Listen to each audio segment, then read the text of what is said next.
Hey guys, this is Josh here with Trillium Wild Edibles, and today I want to go through 5 common myths of foraging wild edibles and then explain why they're not true from my own personal experiences.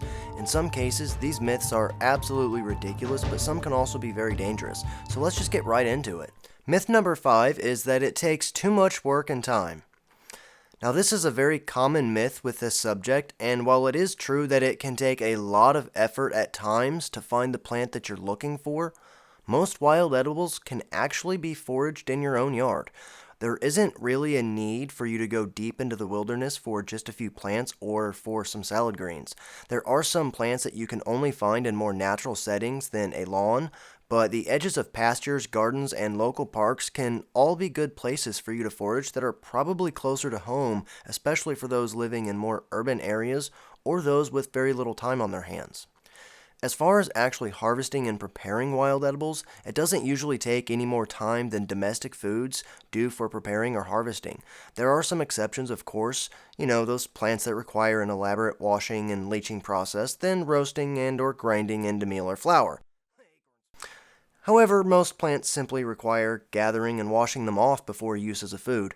Some would require some cooking, and some would require multiple cookings or special processes just to be safe, but in reality, those are very few and far between. In essence, most things that you are going to be foraging take just a few minutes for you to be able to actually use them.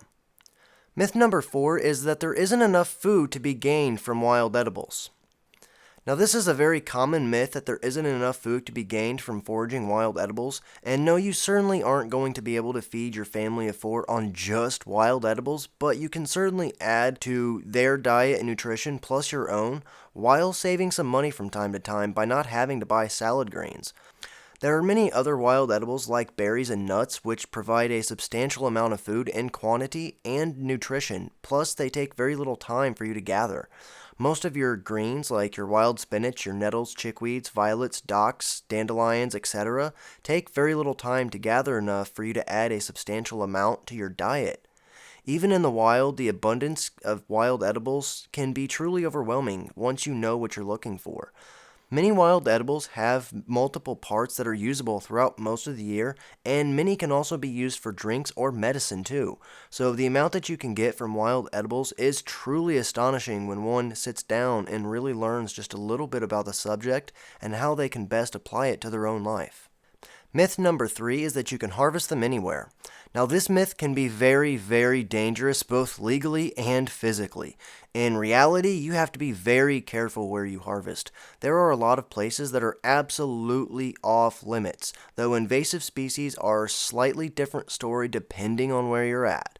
Places like national parks, restorative parks, and refuges, wildlife centers, and things like that are always off limits in most cases. Whenever you get to local parks, however, things can get very, very murky. And just make sure that you're always getting permission first before harvesting on any land that isn't yours. That's the best rule of thumb, and you'll avoid all legal problems by making sure you always have permission. Another thing for you to keep in mind when harvesting your wild edibles is pollution. What is in the soil will be in the plant, so make sure that you're not gathering from polluted soil where there could be or is any toxic runoff, whether it be from sewage, industrial, or agricultural runoff, because those toxins that can be in those plants might end up doing you more harm than good. So just try to be mindful of where you're foraging and whose property you're on, and you'll probably be safe. There are some other places you shouldn't even harvest from because there's a plant species that needs to be restored, or maybe another species like animals that needs to be restored, and you might be doing more harm than good just by simply walking in the wrong direction. Myth number 2 is that they are all safe for everyone. This is another one that really grinds my gears because many of these plants and the act of foraging can be one of the safest and healthiest activities if done properly and with some thought. However, the dangers here lie within the fact that many of your wild edibles are not yet fully understood and that you might be allergic to the plant you're trying to consume, and you won't know it until you do know it. So it's best that whenever you're foraging something new, you try a little bit at a time until you know that you aren't allergic. On the other side to that same coin, there are many plants like the dandelion, for example, which does have some blood-thinning properties, and that in itself could be very, very bad for someone who eats too much or makes dandelion root coffee and drinks too much. There are also plants like the wild lettuce that have lettuce in their name, though they have opiates that actually need to be cooked out before they can be consumed for food safely. There are also plants like Jack in the Pulpit that contain calcium oxalate crystals that are severely irritating to the linings of the stomach and can also bind calcium away from the body.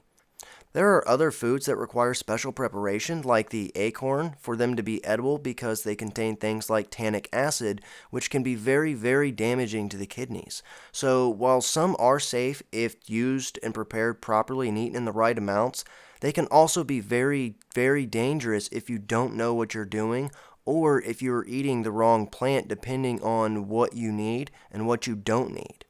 Alright, and myth number 1 is that wild plants will heal all of your health problems. This is simply just not true. While most wild edibles are very healthy, oftentimes healthier in nutrient density than our own domestic foods, most wild edibles haven't been studied for their full nutritional content. Others that have been studied extensively and are chock full of things that are hard for us to get in our normal, modernized American diets. Vitamins and minerals like vitamin A, calcium, magnesium, manganese, and even more. Those nutrients are preventatives to a lot of diseases that plague us today, but no plant is a magic wand that can solve all of your health problems. Not even medicinal herbs can do that. That would be physically impossible as everybody has or will develop some sort of health problem. On the plus side of that though, wild edibles and medicinal plants can help us to lead much healthier lives by getting more nutrition and adding more fruits and vegetables to our diet. They can make us healthier by getting outside and getting exercise and becoming more in touch with ourselves and nature.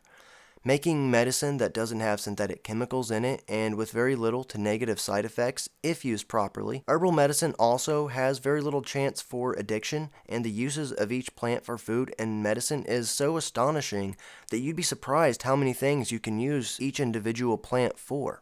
So while they are able to do a lot for you in the sense of health, they're not able to solve all of your health problems. I'm sorry to inform you. Okay, so there's 5 very common myths associated with foraging wild edibles that some of you may have heard. I do know that these are things that I've heard a lot of people say over my years of doing this subject, and I wanted to debunk these myths, and I wanted to make it clear that while they're not true, they do have an essence of truth to them. So I thank you guys for watching this video. I hope you enjoyed it, and I hope you learned a little bit of something. If you want to learn more about wild edibles or medicinal plants, please make sure to subscribe.